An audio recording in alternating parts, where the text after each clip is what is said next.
So, they found it again, have they? I thought we'd taken care of it. The forces of evil are persistent, sir. I'm getting too old for this. Who have we got lined up to deal with this problem?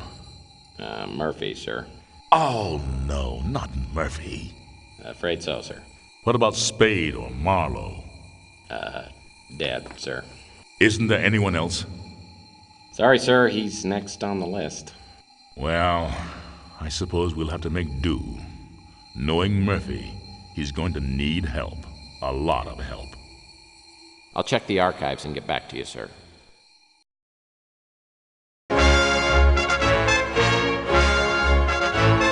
News of the day.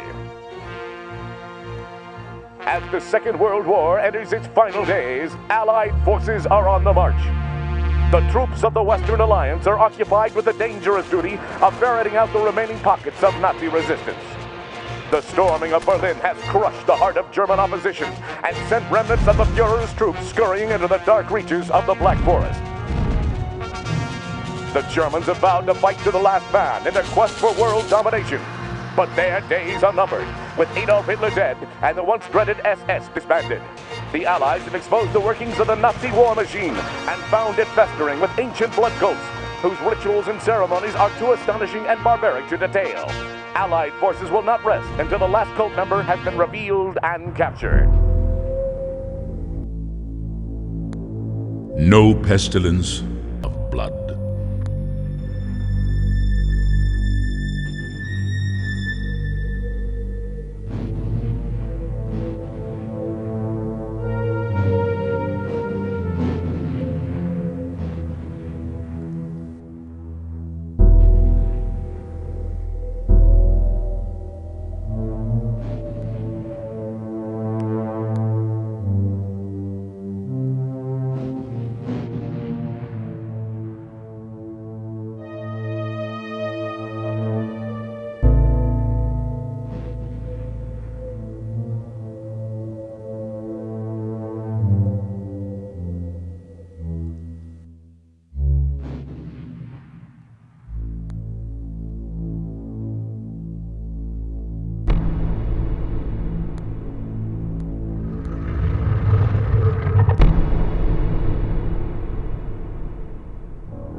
In the moonlight, New San Francisco sparkles like a chunk of cubic zirconium, an island of hollow beauty surrounded by a red sea of radiation.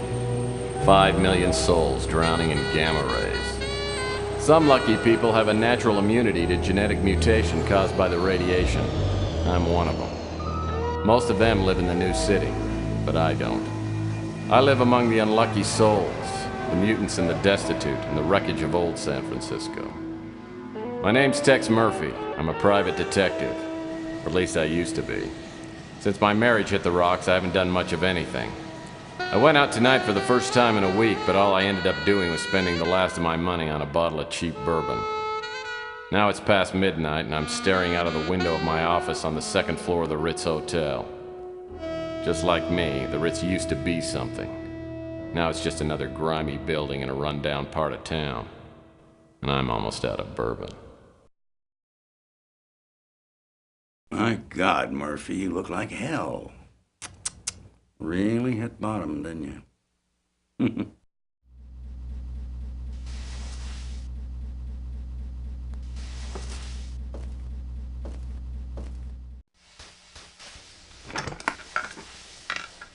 Oh, I usually don't look this bad.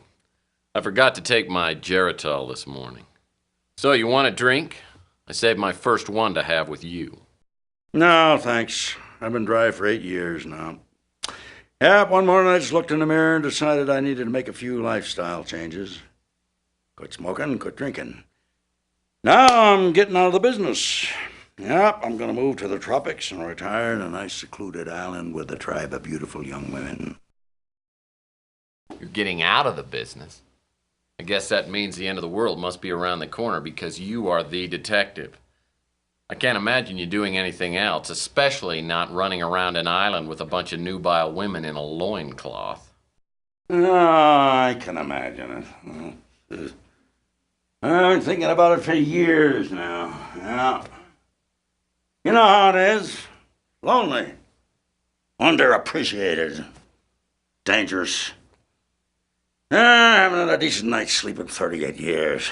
I tell you, I'm working on a case right now, and that's going to be my last one. Enough about me. How about you, Tex? How's life treating you? Bad as it looks? Well, it depends. What day is it anyway today? Saturday? Well, Saturdays aren't too bad. It's normally Thursday by the time I get really suicidal. So what is it you wanted? Just come by to sprinkle a little salt into the open wounds of my pathetic life? No, Tex, you got me all wrong. Nah, just because you turned me in and got me suspended and humiliated me in front of my peers. You sold me out. But that's all in the past. See, I quit hating you for that weeks ago. Like I said, I'll be leaving soon, and I didn't want to go with any loose ends dangling there to bother me in my golden years. Hey, don't worry about me. When you tossed me out of the agency, it was the best thing that ever happened.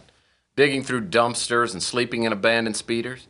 You helped me learn a great lesson. Because no matter how bad things are, they can always get worse. So what happened to you? I heard you were doing pretty well there for a while. Did a hell of a job on that Martian memorandum case. What's your problem? You one of those people who can't live with success? Huh? Well, I can live with it. I'm just afraid of commitment. Now you tell me something. Why wouldn't you talk to me 15 years ago? I was a stupid kid back then. Could have tried to understand why I told the ethics board what I did. I mean, I understand now that I was out of line and I made a mistake, but why'd you cut me off like that? Because apparently you never learned the first rule of a PI. And never, ever betray your friends.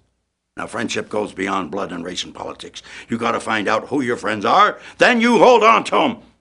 They're a precious commodity to people like me and you. Now listen, before I go, I came here with a warning. I heard your name mentioned in connection with a case that I'm working on, and you stay out of it.